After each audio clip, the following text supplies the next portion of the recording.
There's that wonderful passage quoted in Memoirs of poet Tennyson, where he describes the way in which as a young boy he often used to be alone and used to repeat his own name to himself, saying, Alfred, Alfred.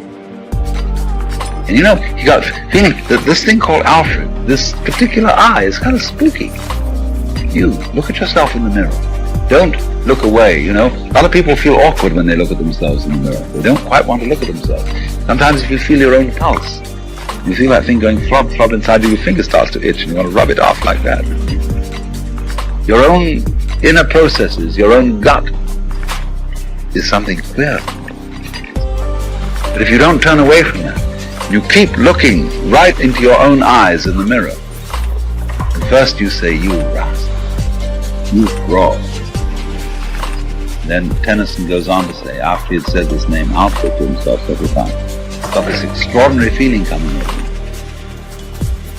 in which he knew with total certainty that beyond this little thing called Alfred, there was this absolutely eternal life that was forever and ever, was the root and ground of everything. I don't know if you've ever had the experience of going back in your mind to childhood, feeling that there's an immeasurably ancient you behind your childhood, a very knowing, ancient of days. That's what happens, you see, when you go through the experience of individuality to an extreme point. It very naturally explodes into the universal. Whereas if you withdraw from individuality, you are liable never to come across that. You just get caught up in the fashions and fads and customary escapes, which are the solace of most people. That's, you see, the reason for being a hermit. Hermits are people who pursue individuality to an extreme. They go off into complete solitude. And the most interesting thing you will find in the state of complete solitude, when you get really alone, you find that you are connected with everything. Because what happens in complete solitude is that your ears become sensitive. And you hear all the sounds you weren't accustomed to hearing. You hear your own heartbeat.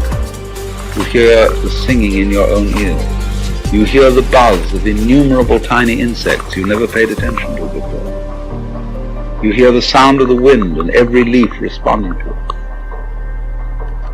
And you suddenly realize that the leaves rippling to the wind and your eardrums rippling to it are all one process. That you, indeed, are like a whirlpool in a stream. The pattern is constant, but the water is always changing.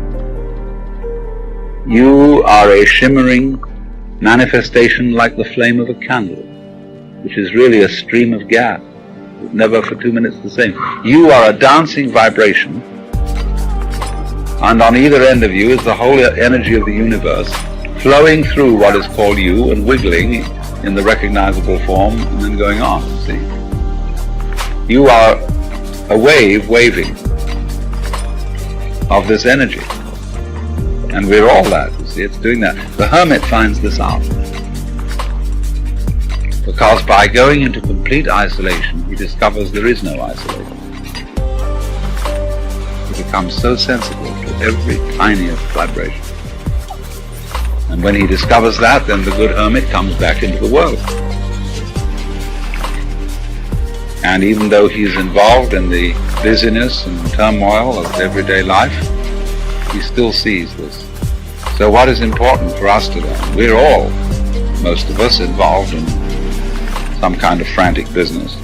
And what I want to suggest to you is that this frantic business can be your yoga, your way of liberation. But you don't have to get out of it.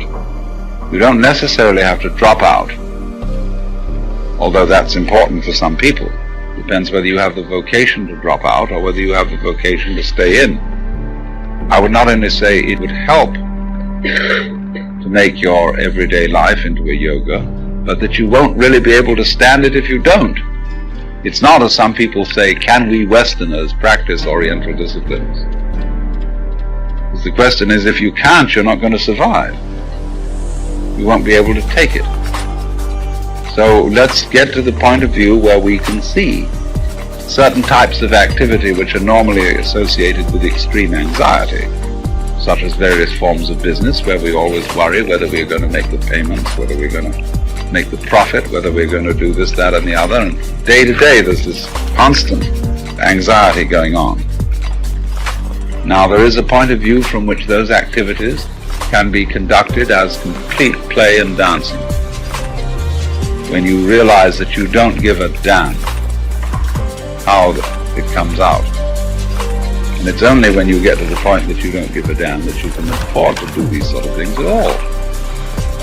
If you do give a damn, you can't afford to get involved in that kind of business. It'll just wreck your nerves and give you ulcers.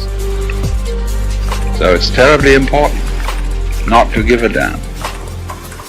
We ordinarily think that people who don't give a damn will collapse on the job, will have no motivation. It's because they're not striving for power anymore. You realize that the striving for power is futile. So if you realize that striving for power is futile, what else will you do? What other zest will there be? A lot of people think that if you deprive people of the urge for power, they will have no motivation to do anything. What would be the motivation, shall we call it, if you're not interested in power?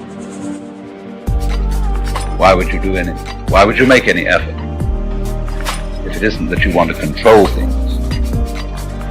But you will realize now at once that there are several alternatives.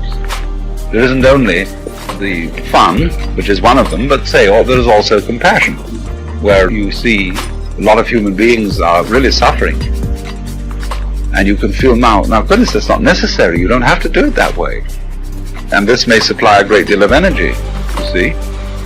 But the moment your energy is released from the power game and from the self-protection game, it's free to do all kinds of other things.